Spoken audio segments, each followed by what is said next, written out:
Baik, langsung Gus Najah pembacaan Kitab Al-Ubairis. Al-Ubairis karangan Mbah Mustafa Bisri.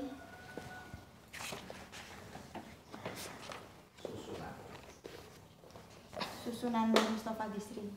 Silakan dibaca. Ya, saya akan membaca kata kunci surat Al-Baqarah dari ayat 61 hingga ayat 80.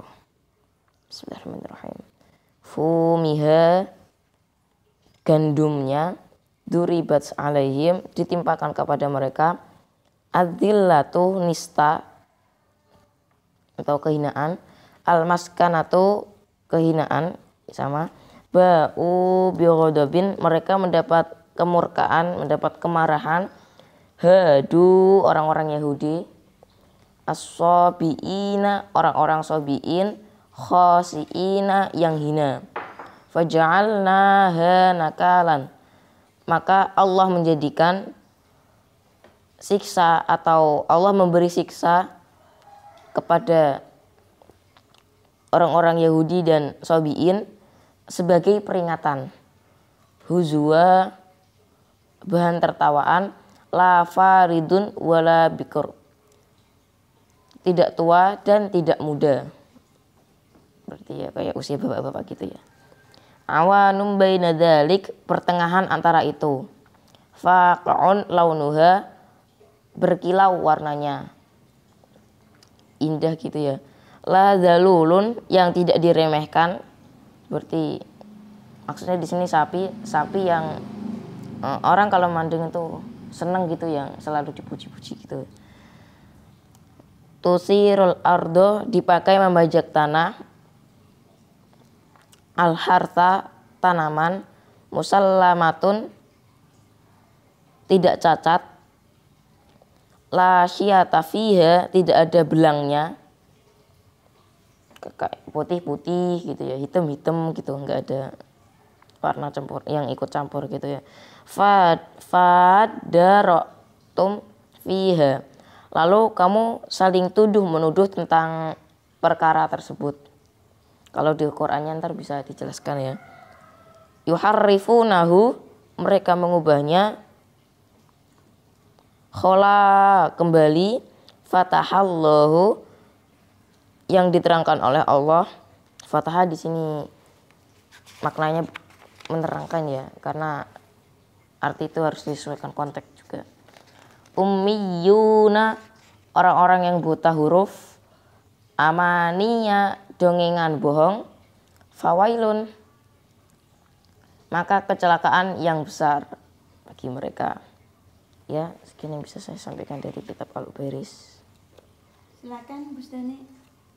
Jadi saya akan memberikan kajian isi dari yang bisa saya dapat dari tafsir Al-Ubairis ini, dari ayat 60 sampai dengan 80, yaitu di sini dijelaskan bahwa salah satu bentuk sikap yang tidak disukai Allah itu sikapnya orang munafik, yang ketika dia berkata, ketika dia bersama,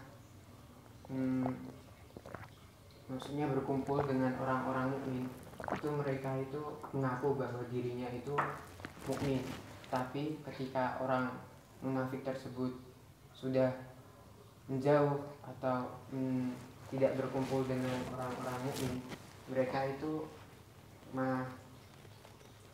melakukan tingkah-tingkah yang munafiknya tersebut. Dan di sini juga dijelaskan bahwa orang-orang yang sengaja mengganti atau merubah kitab-kitab Allah, terutama kitab kalau di sini yang dijelaskan karena di zamannya Nabi Musa, ini kitab Taurat. Jadi kalau seorang itu sudah mengubah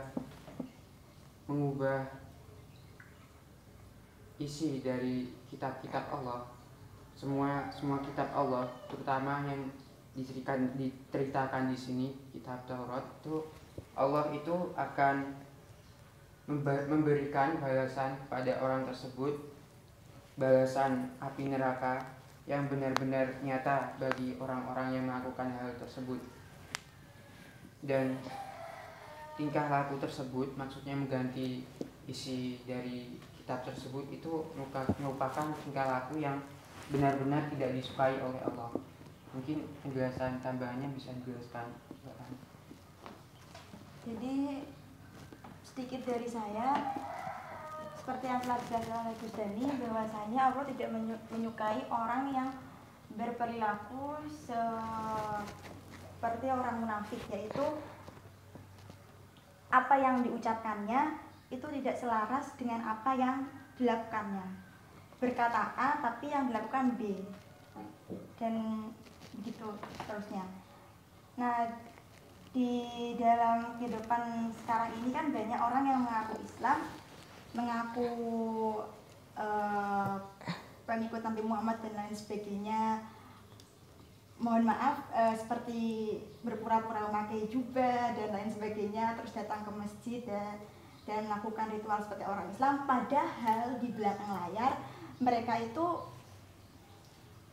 mengejek atau suka mengejek kita yang Islam yang berada di dalam masjid. Maksudnya tuh di belakang itu semua orang itu tidak yang menjelek-jelekan Islam lah intinya itu. Kadang di medsos kan banyak kejadian seperti itu. Di medsosnya itu dia kelihatan alim, membicarakan tentang agama gini dan gini. Tentang Islam itu seperti ini, kita harus seperti ini, tapi di belakang medsos biasanya itu ada yang dia itu tidak melakukan apa yang dia ucapkan ketika dia berada di depan medsos itu. Karena sekarang sikap kita terhadap orang yang seperti itu bagaimana? Ya sudahlah, kita mendoakan saja. Kita kan apabila dia teman terdekat kita itu kita berusaha mengingatkannya. Tapi ketika dia bukan siapa-siapa kita, atau misalnya dia teman kita tapi dia tidak mau kita ingatkan, ya sudah, kita cukup mendoakannya dalam hati. Itu semua kehendak Allah, tergantung Allah, karena hidayah Allah itu tidak bisa kita duga-duga. Ada orang yang dulunya awalnya suka judi-judian, mengembukan. Itu kita jangan langsung punya anggapan, wah dia nanti masuk neraka, jangan. Tapi kita harus mendoakannya saja. Tapi jangan berpikiran negatif. Karena bisa jadi suatu hari nanti Allah itu akan membuka hidayah bagi orang yang suka judi-judian tersebut. Jadi intinya jangan suka berpikiran negatif terhadap orang, dan jangan ikut. Kalau di medsos itu kan ketika orang lain misalnya hujatan orang lain itu, loh kamu itu di dunia nyata itu seperti ini kok, di medsosnya seperti ini dan lain sebagainya. Nah itu kita jangan ikut-ikutan lah, jangan ikut-ikutan komen seperti itu. Ya sudah, kita cukup doakan dalam hati saja. Dan perlu diingat bahwa Allah itu selalu menyediakan balasan apapun yang kita perbuat di dunia ini. Dan Allah juga yang menyiapkan hidayah bagi kita semua di dunia ini. Mungkin ada pertanyaan atau tambahan dari Dek Sofia?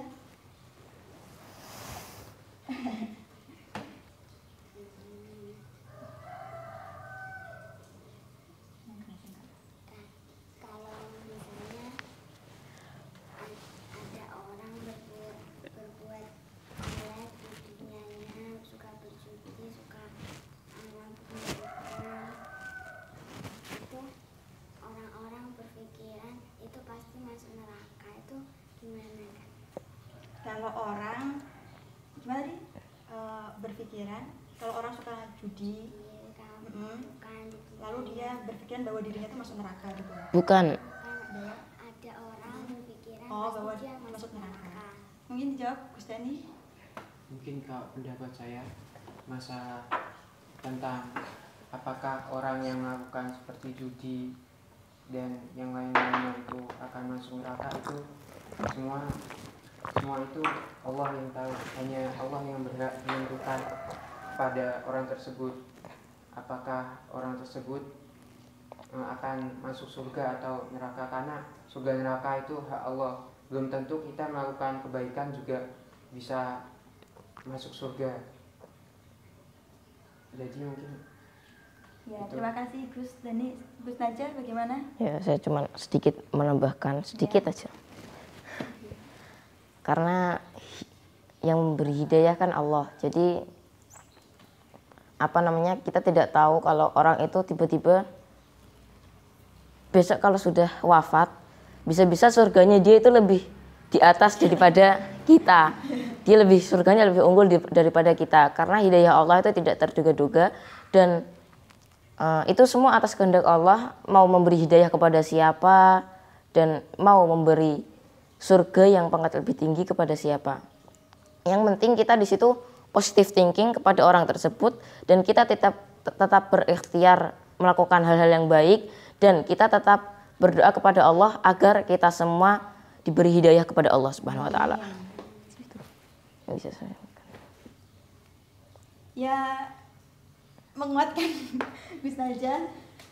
Tadi kan Gus Najah berkata kalau bisa jadi orang itu dapat hidayah ketika ketika dia meninggal langsung ditaruh di surga di atas kita.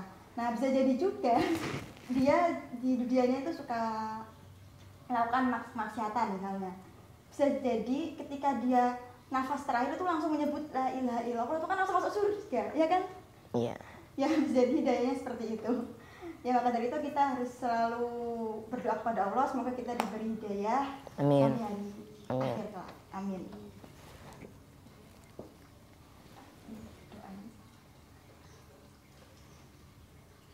Untuk penutupnya, mari kita berdoa bersama-sama. Bismillahirrahmanirrahim. Wal 'asri innal insana lafi khusrin illa alladziina aamanu wa 'amilus shaalihati wa tawassaw bil haqqi wa tawassaw bis sabr. Allahumma shalli wa sallim ala sayyidina Muhammadin wa ala ali sayyidina Muhammad. Subhanaka Allahumma wa bihamdika mil'al mizan muntaha al-'ilmi wa balaghal ridha wa zinatal 'arsy. Asyhadu an la ilaha illa anta astaghfiruka wa atubu ilaika. Wa sallallahu ala sayyidina Muhammadin wa ala alihi wa sahbihi wa baraka wa sallam. Walhamdulillahi rabbil alamin.